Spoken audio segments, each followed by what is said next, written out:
so the question goes, Shalom Aleichem, Rabbi. I have two questions. Number one, are we allowed to keep a book of Tehillim and a small Siddur in the glove compartment of our vehicle? Yeah, there is no problem whatsoever. It's actually to make your car holy. Yes, that's what many people do. Even I also have.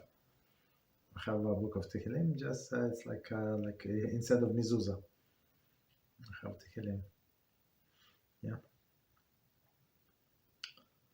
there is no problem. So the only problem with holy books is when we take them to the bathroom.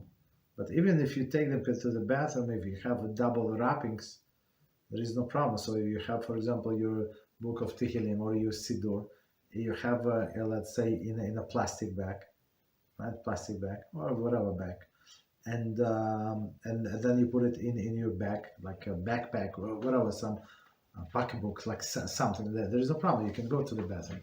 Maybe it's not recommended, but if you're afraid that somebody is going to steal, yeah, no, there is no problem whatsoever. You can go like this. Okay, so there's no problem whatsoever with the car. That's what I'm trying to say.